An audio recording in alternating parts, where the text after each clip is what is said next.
An OBD2 port on a Yamaha Rhino. It's kind of awkward. Getting ready to load that spicy tune. Make some actual power.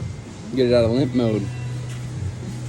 We've got a new map sensor to put in for the increased boost that we're going to be running with these compounds. There's HX35 off a Cummins 12 valve. And a little Garrett baby turbo on the manifold to help spool.